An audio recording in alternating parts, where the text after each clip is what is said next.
Artemis Fowl, Chapter 8, Part 2.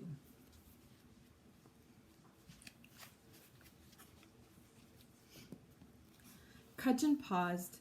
That's a chance the council is willing to take. Politics, spat Root. This is all politics to you, Cudgeon. A nice feather in your cap on the way to a council seat. You make me sick. Be that as it may, we are proceeding with a strategy. The council have appointed me acting commander, so if you can't put our personal history aside, get the hell out of my way. Root stepped aside. Don't worry, Commander. I don't want anything to do with this butchery. The credit is all yours. Cudgeon put on his best sincere face. Julius, despite what you think, I have only the interests of the people at heart. One person in particular, snorted Root. Cudgeon decided to go for the high moral ground. I don't have to stand here listening to this. Every second talking to you is a second wasted. Root looked him straight in the eye. That's about 600 years wasted altogether, eh, friend? Cudgeon didn't answer. What could he say? Ambition had a price, and that price was friendship. Cudgeon turned to his squad, a group of hand-picked sprites, loyal only to him. Get the hover cage over to the avenue. We don't green light until I give the word. He brushed past Root, eyes looking anywhere except at his erstwhile friend. Foley wouldn't let him go without a comment. Hey, Cudgeon. The acting commander couldn't tolerate that tone, not on his first day. You watch your mouth, Foley. No one is indispensable. The centaur chuckled. Very true. That's the thing about politics. You get one shot. Cudgeon was semi-interested in spite of himself. I know if it was me, continued Foley, and I had one chance, just one chance, to book my behind a seat on that council, I certainly wouldn't entrust my future to a troll.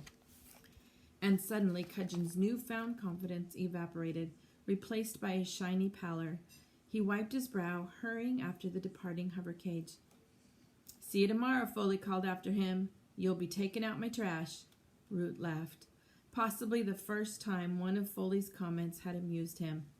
Good man, Foley, he grinned. Hit that backstabber where it hurts, right in the ambition. Thanks, Julius. The grin disappeared faster than a deep-fried pit slug in the LEP canteen.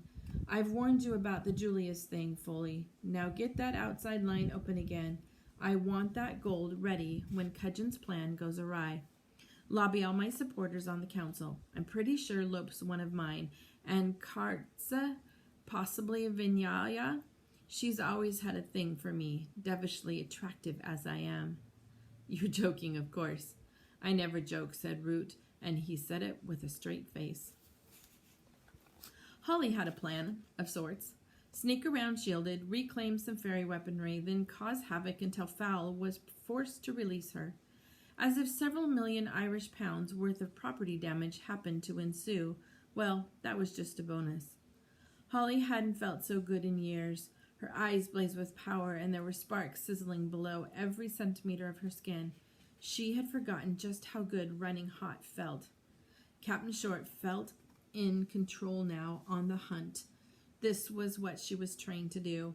When this affair had started, the advantage had been with the mud people, but now the boot was on the other foot. She was the hunter, and they were the prey. Holly scaled the great staircase, ever vigilant for the giant manservant. That was one individual she wasn't taking any chances with. If those fingers closed around her skull, she was history, helmet or not, assuming she managed to find a helmet.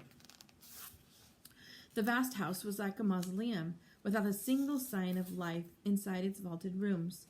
Spooky portraits, though, each one with Fowl's eyes suspicious and glittering. Holly determined to torch the lot of them when she recovered her Neutrino 2000. Vindictive, perhaps, but totally justified, considering what Artemis Fowl had put her through.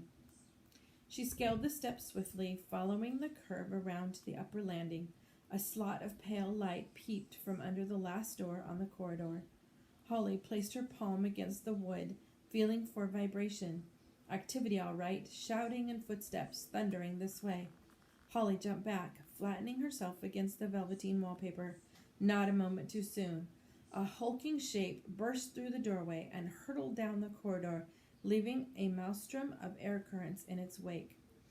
"Juliet!" he shouted, his sister's name hanging in the air long after he had disappeared down the stairs. "Don't worry, Butler," thought Holly. "She's having the time of her life, glued to WrestleMania." But the open door presented a welcome opportunity.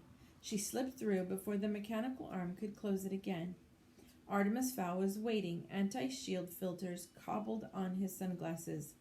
"Good evening, Captain Short," he began, confidence apparently intact. "At the risk of sounding cliché, I've been expecting you." Holly didn't respond, didn't even look her jailer in the eye. Instead, she utilized her training to scan the room, her gaze resting briefly on each surface. "You are, of course, still bound by the promise made earlier tonight." But Holly wasn't listening. She was sprinting toward a stainless steel workbench bolted to the far wall. "So basically, our situation hasn't changed. You are still my hostage." Yeah, muttered Holly, running her fingers over the rows of confiscated retrieval equipment. She selected a stealth-coated helmet, slipped it over her pointed ears. The pneumatic pads pumped to cradle her crown. She was safe now. Any further commands given by Fowl meant nothing through the reflective visor. A wire mic slotted down automatically. Contact was immediate. "On revolving frequencies. Broadcasting on revolving frequencies." "Holly, if you can hear me, take cover." Holly recognized Foley's voice. Something familiar in a crazy situation. "Repeat, take cover. Cudgeon is sending in a—" "Something I should know?" said Artemis. "Quiet," hissed Holly, worried by the tone of Foley's usually flippant voice. "I say again, they are sending in a troll to secure your release." Holly started. Cudgeon was calling the shots now. Not good news at all. Fowl interrupted again. "It's not polite, you know, ignoring your host." Holly snarled. Enough is enough. She pulled back her fist, fingers curled in a tight bunch. Artemis didn't flinch. Why would he? Butler always intervened before punches landed. But then something caught his eye, a large figure running down the stairway on the first floor monitor. It was Butler. "That's right, rich boy," said Holly nastily. "You're on your own this time." And before Artemis's eye had time to widen, Holly put an extra few pounds of spring in her elbow and whacked her abductor right on the nose. "Oof," he said, collapsing on his rear end. Oh yes, that felt good. Holly focused on the voice buzzing in her ear. "We've been feeding a loop to the outside camera so the humans won't see anything come up the avenue. But it's on the way, trust me." Foley, come in." "Holly, is that you?" "The one and only. Foley, there is no loop. I can see everything that's going on around here." The cunning little, he must have rebooted the system. The avenue was a hive of fairy activity. Cudgeon was there, haughtily directing his team of sprites, and in the center of the melee stood a 16-foot-tall hover cage floating on a cushion of air. The cage was directly before the manor door, and the techies were securing a concussor seal to the surrounding wall. When activated, several alloy rods on the seal's collar would be detonated simultaneously, effectively disintegrating the door. When the dust settled, the troll would have only one place to go, into the manor. Holly checked the other monitors. Butler had managed to drag Juliet from the cell. They had ascended from the cellar level and were just crossing the lobby, right in the line of fire. "Diarvich!" she swore, crossing to the work surface. Artemis was propped up on his elbows. "You hit me," he said in disbelief. Holly strapped on a set of hummingbirds.